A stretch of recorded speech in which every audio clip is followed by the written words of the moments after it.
How'd you go? Did you manage to turn our datasets into DataLoaders? Well, I hope you gave it a shot. If not, that's all right. Let's give it a go together. We're going to transform datasets and create DataLoaders. So just as we've done before, we'll need to transform our data in a few ways. So because we're going to be using pre-trained models, namely EfficientNet B0 and B2, these have been pre-trained on ImageNet. So what do we have to do? We have to format our training data, our custom data, into the same format that these models were trained on. So let's go ahead and go, we need resize the images. We're going to use 224, 224. We need we need to make sure image tensor values are between 0 and 1. And this is not the case just for image data, by the way. This is often the case for any type of data you're working with if you're using a pre-trained model. So text or audio or something like that. And then finally, we need to normalize the images so they have the same data distribution as ImageNet. And so we've seen a few different ways of how to do that. If I jump back up, the normalized transform, we've done this before, so I'm just going to copy this down here. We need to create the data paths, don't we? So we'll just set up normalize there. And now let's create the data paths for each of our data sets. So set up training directory paths. We'll go trained, we'll start with a 10% equals data 10% path slash train. So this is this path here that has come from our download data function, which we created earlier. And then we're going to go trained 20% equals data 20% path slash train. So that's the training paths. Now let's set up the test directory. We only need one test directory path because, as we've said in our experiments, we're using the same test data set for all of our experiments. That is to keep our evaluation consistent. If we were using a different test data set, we wouldn't really know which, if we tweaked one of these knobs, we wouldn't know which setting offered the best benefits. So let's go down here, set up the test directory. We will go testdir equals data 10% path slash test. We only need one test directory. And then let's check out the paths. Trained 10%. Trained, we'll just make sure these are all correct. And then testdir.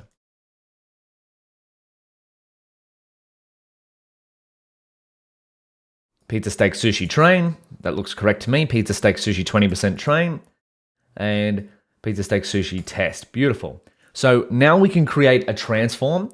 So let's jump in here and we'll go from Torch Vision. Let's import transforms. And then we'll set up a manual transform pipeline here.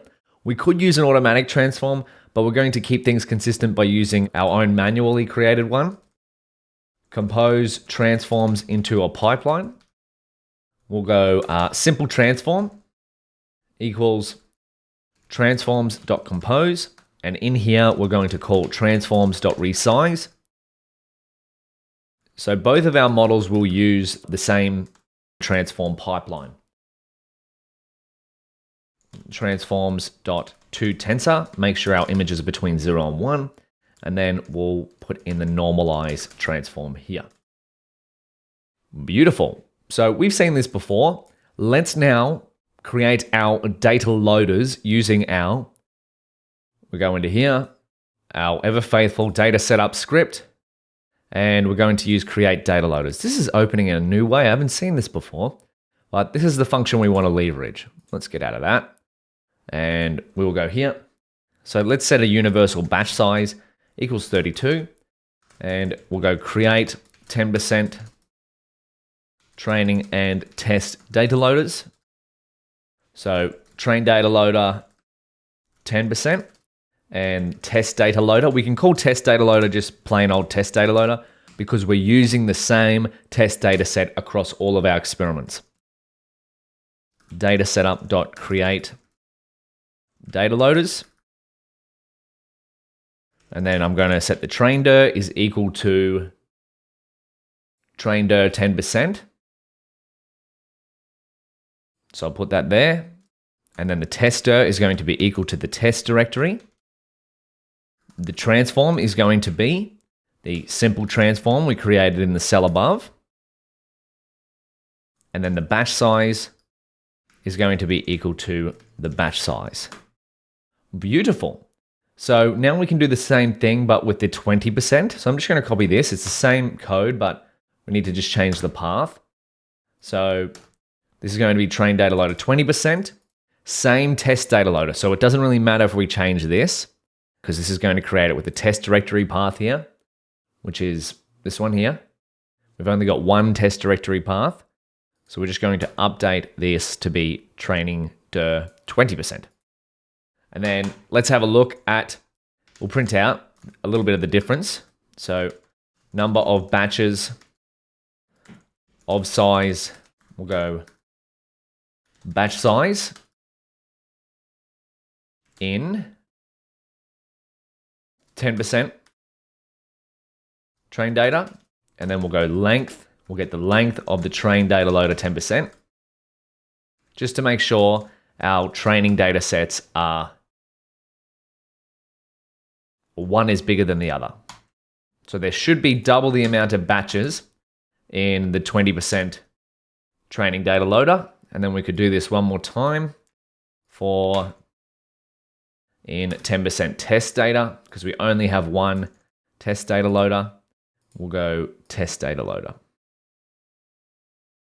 Test data loader, and then we'll go print f class names, and we'll just make sure our class names is correct.